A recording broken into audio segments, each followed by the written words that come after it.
तो शिक्षा मंत्री वर्षा गायकवाड़ ने हिंदुस्तानी भाव को निमंत्रण दिया है। छात्रों के विषय में दोनों के बीच चर्चा होगी। आज जो तमाम विवाद धारावी में देखा गया है, पूरे महाराष्ट्र में देखा गया है, हिंदुस्तानी भाव पर हिंसा भड़काने का जो है वो आरोप लगा है, भड़काऊ भाषण देने का आरोप लगा है। तो साफ तौर पर इस पर वर्षा गायकवाड़ ने कहा कि हमने उनसे बात भी की थी, उन्होंने कहा भी था कि किसी भी तरीके का आंदोलन नहीं किया जाएगा। उसके बाद भी आंदोलन किया गया, हमने उनको बुलाया है, हम चर्चा करेंगे, क्या उनकी समस्या है उसे दूर करने की हम कोशिश करेंगे। और साफ तौर पर बच्चों के लिए ये आदेश कि बच्चे घर पर जाकर अपनी परीक्षा पर ध्यान दें, पढ़ाई पर ध्यान दें।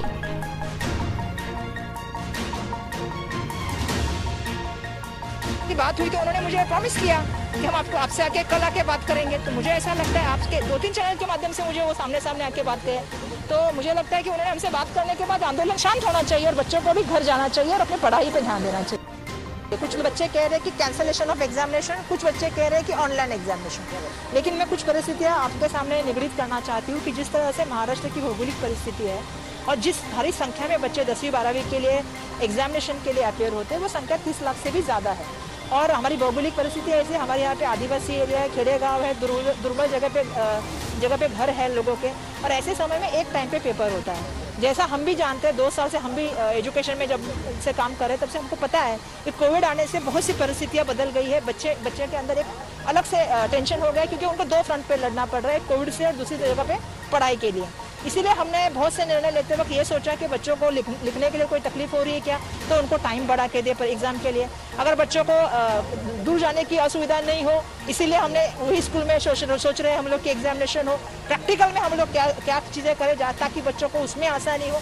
तो हमारी लगातार एक्सपर्टीज से चर्चा चलती है, लोकल बॉडी से चर्चा चलती है, हमारे वहाँ के शिक्षण अधिकारी से चर्चा चलती है कि मॉनिटरिंग करें हम पूरी परिस्थितियों की, क्योंकि हमने शुरुआत से एक चीज़ रखी है कि बच्चों की हेल्थ और बच्चों की सुरक्षा हमारी प्राथमिकता है, उसके ऊपर हम कभी भी कॉम्प्रोमाइज़ नहीं करेंगे। और इसीलिए हम कोई भी निर्णय लेने से पहले 10 बार सोचते हैं। आज का जो मोर्चा हुआ, इसके लिए भी मैंने उनके संगठन के प्रमुख जी से बात की और उनको कहा कि आप हमसे आइए, आपकी जो भी सूचना है उसको हम सुनने के लिए तैयार हैं, हम आपसे बात करेंगे और उसके बाद जो निर्णय होगा, क्योंकि हम उनकी बात सुनने के लिए तैयार हैं। क्योंकि अगर बच्चों के हित में कोई चर्चा हो रही है, बच्चों को सुरक्षा में कोई चर्चा है, तो बिल्कुल हम बात करने के लिए तैयार हैं। लेकिन हमारी ये भी सोच है कि जो पिछला 2 साल का बच्चों का शैक्षणिक नुकसान हुआ है, उसको हम आगे कंटिन्यू नहीं करें। ये एग्जामिनेशन के बाद सप्लीमेंट्री एग्जामिनेशन जल्दी ले और बच्चों का 11वीं का एडमिशन और 13th का एडमिशन टाइम से हो, ताकि बच्चों का अगला साल मुझे लगता है शुरू